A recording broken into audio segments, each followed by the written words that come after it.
Hoy nos visita el escritor Lorenzo Silva con su obra Donde los escorpiones. En 2014 el escritor madrileño se marchó a Afganistán, a Herat, a una base militar, para tejer esta obra, esta novela negra. Pero también, desde luego, fue una experiencia vital y profesional, entiendo que importantísima, ¿no?, en toda su larga trayectoria.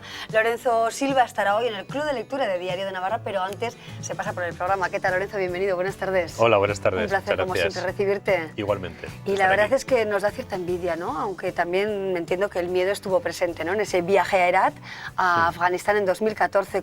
¿Cómo fue esto? ¿Cómo se decidió? Bueno, no diría que estuvo el miedo presente, además sería un poco frívolo por mi parte, porque bueno, no he estado ni mucho menos expuesto a los riesgos a los que sí han estado expuestos durante bastante tiempo muchos compatriotas, ¿no? Digamos que yo estuve en la base la mayor parte del tiempo y luego tuve ocasión, eso sí, de salir en un convoy al exterior y te das cuenta que el exterior, bueno, pues es comprometido, ¿no?, por los protocolos de seguridad que tienes que aplicar y que te enseñan, y además se preocupan de asegurar que has entendido bien todo lo que tienes que hacer si atacan y estas cosas, con lo que te das cuenta de que algún riesgo hay, ¿no? Pero vamos, tanto como miedo yo no pasé, ni tampoco el miedo para mí es la experiencia predominante, ¿no?, sino quizá lo que a mí me resultó más instructivo, creo que puedo utilizar esta palabra, del viaje, fue comprobar cómo existe una realidad tan distinta de la nuestra, ¿no? Cómo hay personas que nacen, viven y mueren en condiciones tan duras, tan distintas de las nuestras y en tantos sentidos tan inferiores, ¿no? Y a mí lo que me impactó especialmente, tengo que decirlo, yo tengo 3 hijas, es la vida de las mujeres en Afganistán. O sea, te das cuenta de que hay lugares del mundo donde ser mujer todavía hoy es una maldición realmente terrible. Porque ¿cómo es el día a día? Esas sensaciones que has captado allí, ¿no?, y que todos quizá hemos leído a través de vuestras crónicas, pero ¿cómo es el día a día de una mujer en Afganistán? Depende de la zona, ¿no? Herat es una ciudad, es una de las ciudades más importantes, de las 4 o 5 ciudades más importantes de Afganistán, es como la capital de la zona occidental, digámoslo así, ¿no? Pero en cuanto te vas a las zonas rurales, las circunstancias son las de la vida ancestral de la mujer en Afganistán, ¿no? Y digamos que su papel en la sociedad es prácticamente el de una propiedad, una posesión de un hombre. Primero es la posesión de su padre, que la cría y la mantiene hasta que llega a la pubertad. En la pubertad rápidamente arregla su matrimonio, en lo que viene a ser, en toda regla, una venta de su hija a otro hombre que pasa a ser su marido, el propietario en adelante hasta que se muere, ¿no? Y con un acceso a la formación nulo, con una presencia en la vida pública inexistente. Esa es la vida ancestral. Ya digo, en las ciudades puede cambiar, ¿no? En Herat, por ejemplo, pues había una mujer que era la fiscal especial para los delitos contra las mujeres y demás, pero todo esto es algo que impuesto desde fuera, ¿no?, por la coalición internacional que ocupó Afganistán en el año 2001 y que intenta implantar una realidad que en buena medida es postiza para lo que es la cotidianidad afgana en buena parte del país. Lorenzo, ¿y por qué elegiste exactamente Afganistán y no, por ejemplo, Líbano o Bosnia, Kosovo, Irak, otros lugares del mundo en conflicto? ¿Por qué este lugar? Bueno, Irak no lo elegí, que me habría gustado también, porque en ese momento no había militares españoles en Irak. Ahora sí, ahora vuelve a haber una misión española, además abundante en Irak, adiestrando al ejército iraquí contra el Estado Islámico, ¿no? En aquel momento, digamos que lo más extremo, lo más duro, lo más, sobre todo donde podía haber un contraste más abrupto, era Afganistán. También podría haber ido a la República Centroafricana, pero bueno, la República Centroafricana era un destino bastante peligroso y donde además la presencia española era muy reducida, ¿no? Y me pareció además que Afganistán tenía ese valor simbólico, ¿no? Ese valor simbólico de ser un poco el epicentro del gran conflicto mundial, de la gran guerra mundial no declarada, que está en cierto modo marcando este siglo XXI, ¿no? De alguna manera todo empezó allí y sigue allí, ¿no? Es decir, 15 años después no podemos decir en absoluto que Afganistán es un país pacificado. Lorenzo, desde los escorpiones, ¿eso tiene que ver con el ambiente desértico, arenoso y lleno de escorpiones? Eso tiene que ver con una imagen que es la primera que recibes cuando te bajas del avión en la base y llegas a la zona de vida, ¿no?, donde yo me alojé, que es donde también están los militares españoles.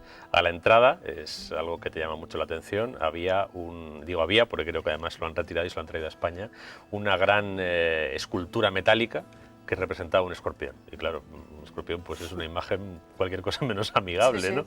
Y tú preguntas, bueno, ¿y qué hace esto aquí? ¿no? Y entonces te cuentan la historia que el sitio que los americanos lo llamaron Camp Arena, que es como se sigue llamando o conociendo, cuando montaron la base, estaba infestado de escorpiones y tuvieron que hacer una limpieza especial y pese a todo eran muy difíciles de erradicar, ¿no? Y pese a todo también seguía apareciendo alguno de vez en cuando, ¿no? Escorpiones y otra cosa terrible que son las arañas camello, que además creo que son bastante venenosas y te advierten que vacíes las botas antes de ponértelas, no vaya a ser que alguna haya hecho su nido ahí. Casi nada, ¿no? Bueno, ¿y qué sensaciones se viven entre los militares, ¿no? Aparte de las jerarquías militares, que eso también me gustaría que abordáramos, pero entiendo que sensación de desapego, de soledad a veces, ¿no? De echar de menos el país, la familia. ¿Cómo viven? ¿Qué sensaciones tienes? Es una burbuja extraña una base militar tan lejos, ¿no? En la que la gente se pasa 2, 4 o 6 meses, depende un poco de las misiones, sin volver a casa en todo el periodo, con una relación a distancia con tu familia y con tus problemas, porque en el fondo pues hay quien simplemente se va y pasa 4 meses fuera de casa, pero también esto te puede pillar en un momento en el que tú tengas algún problema en casa, ¿no? Tú te puedes ver en una situación de normalidad y de repente estallar un problema en casa y tú estás a 6.000 kilómetros y con una capacidad de intervenir muy limitada, ¿no? Forzado a convivir con una gente con la que formas una comunidad muy pequeña, con la que te tropiezas permanentemente, con la que colaboras, con la que trabajas, pero con la que también en algún momento puedes entrar en conflicto. Y digamos que se genera pues un microcosmos muy peculiar, que es el que yo he intentado mostrar en la novela, claro, haciendo un poco el esfuerzo, que quizá era la dificultad de este libro, de contarle al lector que no está familiarizado ni con el mundo militar, ni con lo que es esta realidad, pues las claves suficientes como para que entienda, ¿no? Para que entienda que ¿Conocías bien el mundo militar? Creo que hiciste la mili, ¿no? Hice la mili, me pilló la mili. La hice en aviación. Curiosamente fue un poco volver a mi mili porque yo pensaba que en Afganistán sobre todo había gente del ejército de tierra y sin embargo me encontré que en la base de Herat creo que la mayoría de la gente era de aviación porque como también hay una base aérea había mucha gente de aviación, ¿no? Entonces, bueno, volví un poco a esa mili. Hay cosas que sí estaba familiarizado, pero hay otras que han cambiado mucho. Yo hice la mili hace pues, más de 30 años, ¿no? Con un ejército que ni siquiera salía al exterior, un ejército de guarnición muy grande, lleno de reclutas, muy ineficaz, ¿no? El ejército español actual es mucho más pequeño, está completamente profesionalizado y la gente te das cuenta de que es gente que tiene un mundo que no tenían los militares de hace 30 años porque apenas salían de España. Bueno, luego enseguida vamos al meollo de la cuestión también, a la historia que se traza aquí, que es muy interesante, ¿no? Porque aparece un militar degollado y, bueno, vamos ya directamente, ¿no? Y Vila, el personaje tan conocido de tus 8 novelas anteriores, si no recuerdo mal. 7 novelas anteriores y un libro de relatos. Efectivamente, pues tiene que ir a analizar qué es lo que ha pasado, si es un suicidio, un ataque de un talibán infiltrado, qué ha pasado ahí, porque aparece además una hoz, ¿no? Cerca del cadáver. Sí. La hoz que sirve para cortar las amapolas. Eso dicen. Eso dicen, ¿no? Eso dicen. Y, bueno, y permitir pues todo lo que es el negocio de este país, que es la heroína, ¿verdad? El opio sí, que es la heroína, efectivamente es su principal fuente de ingresos y hoy por hoy lo que también mantiene, por ejemplo, a los talibanes, ¿no? Los talibanes siguen de facto controlando buena parte del territorio afgano y su economía se basa en el tráfico de droga, exactamente igual que antes de la invasión, ¿no? Lo que te da un poco que pensar, ¿no? Sobre si la invasión ha tenido realmente un efecto o no, aparte de cambiar el gobierno en Kabul, que desde luego sí que lo ha producido, ¿no? Y bueno, sí, ese es el planteamiento, ¿no? El planteamiento, además, digamos que lo que una muerte de alguien en esas condiciones plantea es como un triple problema, ¿no? Por un lado, pues es verdad que puede ser un suicidio. De hecho, ha habido un caso reciente de un suicidio en una base militar española. Puede ser una muerte violenta y si es una muerte violenta puede ser un problema interior de la base, es decir, un crimen gestado dentro de la base, lo que es un problema indudablemente para su seguridad, o puede ser una infiltración exterior, ¿no? Y también ha habido casos de asesinatos dentro de bases militares, de muertes, donde al final el autor era o bien un talibán o alguien manipulado por los talibanes para que mataran elementos de la Policía Internacional, ¿no? Bueno, pues como en este caso no se sabe, digamos que hace falta un investigador criminal y lo que yo cuento es lo que sucedería en la realidad, ¿no? Tiene poco de fantasioso, ¿no? La Policía Militar en estas bases, esa función la desarrollan guardias civiles y cuando hay un crimen, y hay crímenes en las bases, no ha habido de este tipo, pero sí ha habido delitos, son los guardias civiles los que investigan y si el caso pues tiene la dificultad que tiene mandan guardias civiles de España, que es lo que le toca a Bevilacqua y lo que le obliga, entre otras cosas, a volverse a poner un uniforme, cosa que él no hace apenas y que le sienta muy mal, ¿no? Y a 6.000 kilómetros de España, nada más y nada menos, con el ritmo trepidante del que se impregnan, ¿no?, las obras de Lorenzo Silva y que conquista a tantos lectores. Hoy en nuestra redacción comentábamos con varios compañeros lectores, ¿no?, cómo has atrapado al público de esta manera. Hoy también tienes a tantos lectores en el Club de Lectura de Diario de Navarra, se cuelga el cartel de no hay entradas en ese club. ¿Qué has hecho para captar y enamorar a tantos y tantas? Pues mira, no lo sé. Yo por ejemplo, fíjate, eso de... parece que cuando uno habla de novela negra tiene que hablar de acción permanente, de muchos tiros, muchas persecuciones, mucha emoción y mucha adrenalina a flor de piel, ¿no? Bueno, digamos que siempre hay intriga, que siempre hay tensión, pero a veces yo, por ejemplo, en las novelas, y en esta en algún momento también, me aparto de eso. Quiero decir, no potencio ese lado de tiros ni de emociones y a lo mejor lo que pongo es la atención en cómo cuando alguien se enfrenta a un problema, que es un problema complejo, además en un entorno que no es el suyo, con una responsabilidad que en el fondo está contrayendo, pues qué es lo que pasa por la mente de esa persona, ¿no? Yo creo que la serie ha ido más por ahí, por los personajes. Creo que si algún secreto hay es en que estos personajes no son héroes portentosos, no son héroes de acción, son dos trabajadores públicos que se dedican a esclarecer homicidios y además no son dos justicieros, ellos no mandan a nadie a la cárcel, ellos lo que hacen es investigar casos, las pruebas se las entregan a los jueces y luego ya los jueces deciden quién va a la cárcel, quién no va y por cuánto tiempo, ¿no? Yo creo que al final el secreto, por lo menos cuanto más lo pienso, esa es la conclusión a la que llego, el secreto está en su normalidad, en que son dos personajes con los que muchos lectores pueden empatizar, que hacen un trabajo que no es quizá un trabajo común, pero en el que tienen problemas y apretones y carencias y inquietudes como las que tiene cualquier persona haciendo su labor día a día. Lorenzo Silva, preguntaba al principio eso del miedo a morir, ¿no?, de cuando estuviste allí en Afganistán, y extraemos me gustaría comentar un poquito, ¿no?, también una de las frases que aparece en el libro que dice: quien teme morirse se muere varias veces al día, todos los días de su vida, quien no, se muere cuando le toca y ya está. Sí, yo confieso que, bueno, primero tampoco corrí un peligro extremo y quizá no soy una persona muy miedosa, ¿no? Yo no sentí esa sensación del miedo, pero sí la vi, por ejemplo, a través de la gente que me rodeaba, ¿no? Por ejemplo, lo comentaba esta mañana en una entrevista, yo hice la mili en aviación, que era una mili muy tranquila en aquella época, ¿no?, en el Ejército del Aire, y la hice además voluntario para poder hacerla en Madrid, al lado de mi casa, y no perder ningún año, ¿no?, de estudios. Y cuando yo me fui a Afganistán, pues me decía mi madre: hombre, hiciste la mili aquí, al lado de casa, en Madrid, y ahora de repente te vas a Afganistán, ¿no? O mi mujer también estaba muy preocupada. También quizá, pues, hay un momento... Otros momentos de la vida igual, ¿no? Sí, ¿no? Y hay un momento, por ejemplo, cuando yo salí en el convoy, que te cuentan todas las medidas de seguridad y demás, y al final de todo te dicen que te quites las gafas que llevas, porque esas gafas, si pasa cualquier cosa, te van a dejar sin ojos y que te cojas unas especiales, y te dicen que te consigas un torniquete individual, ¿no? Que nadie puede salir de la base sin un torniquete individual. No, tú sabes para lo que vale un torniquete, con lo que ya estás visualizando una situación, ¿no?, que no es ninguna broma, que no es ninguna broma, pero bueno, pero al final, pues eso, si te toca, te va a tocar cruzando la calle de tu casa, ¿no? Es decir, al final uno no puede estar permanentemente atenazado por el miedo y decidiendo su vida en función del miedo. Creo que no hay que ser un insensato, creo que no hay que ser un imprudente, ¿no? Y no hay que correr riesgos gratuitos. Pero vivir permanentemente con el temor de que no me pase algo, al final es no vivir.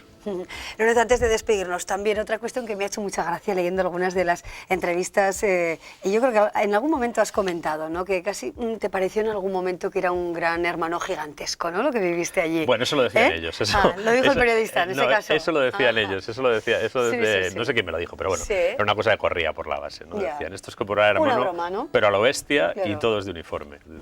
Para quitar la tensión. No, es verdad, dice, y sin expulsiones, dice, aquí todos nos quedamos todo el tiempo. No, pero es verdad, este es un espacio cerrado, este es un espacio en el que todo el mundo se está viendo permanentemente, ¿no? En el que los espacios comunes, pues todo el mundo se congrega una y otra vez. La base es relativamente grande, pero hay unas zonas por las que todo el mundo pasa. Y al final yo en 8 días ya había gente a la que me había acostumbrado a ver y casi me marcaban la hora, ¿no? Como decían que hacía Kant con sus vecinos, ¿no? Pues yo cuando salía por la tarde me cruzaba siempre con un americano muy raro que venía vestido de una manera muy extraña también y te quedas con la gente, ¿no? Con lo que al final sí tiene un poquito de ese espacio cerrado.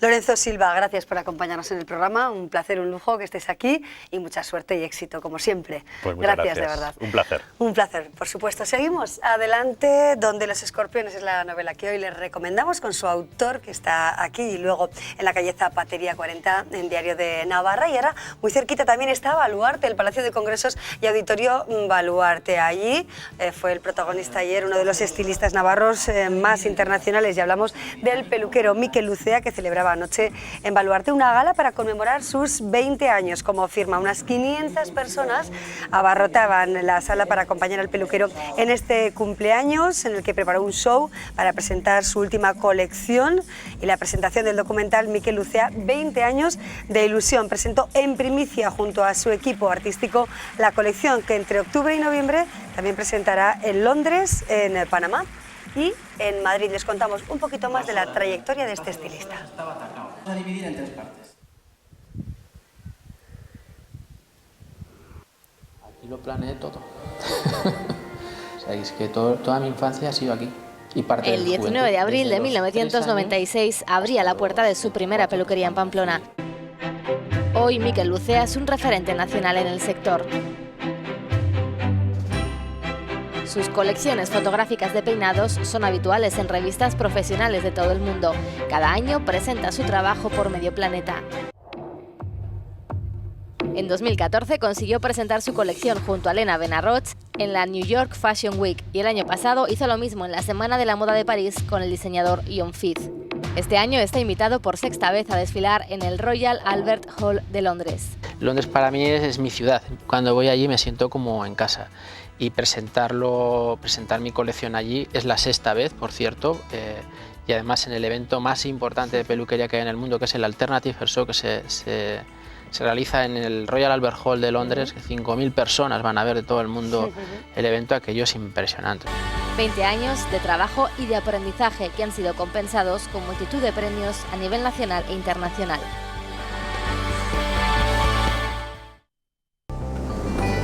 BBVA les ofrece la buena noticia económica de la semana.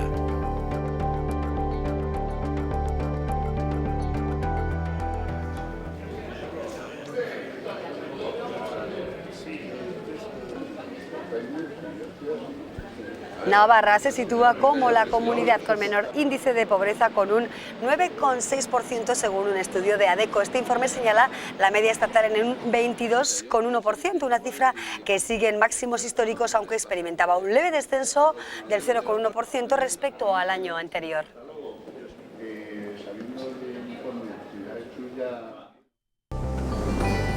BBVA les ha ofrecido la buena noticia económica de la semana.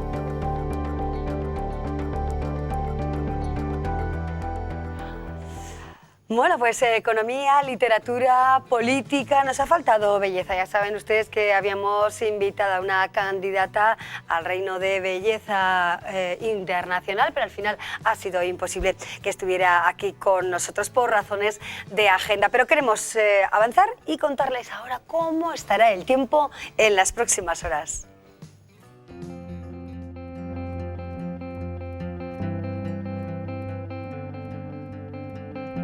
Mañana miércoles en Navarra se esperan cielos poco nubosos o despejados con intervalos de nubes bajas en el norte de la comunidad a primeras horas del día. No se descarta alguna bruma o banco de niebla matinal en el noroeste. Las temperaturas mínimas sin cambios o en ligero descenso, que será más acusado en la ribera. Las temperaturas máximas en aumento. Llegarán a los 24 grados en Elizondo y Tafalla, los 25 en Vera, Viana, Estella, Sangüesa y Tudela y los 26 grados en San Adrián. Los vientos, por su parte, soplarán flojos variables. En el resto del país, mañana miércoles se esperan intervalos nubosos en Galicia, Cantábrico, Alto Ebro y noroeste de Navarra. En el nordeste de Cataluña y Baleares, intervalos nubosos con probables chubascos que en el este de Baleares irán acompañados de tormentas ocasionales. Intervalos nubosos en el norte de Canarias y al principio del día en el litoral oeste de Andalucía y litoral del Levante. Predominio de poco nuboso en el resto del país. En cuanto al pronóstico para los próximos días, el jueves esperamos cielos poco nubosos o despejados con alguna nube alta y temperaturas con pocos cambios. El viernes la situación será similar, con cielos poco nubosos o despejados, salvo en el tercio este y sin descartar algún chubasco en Pirineos.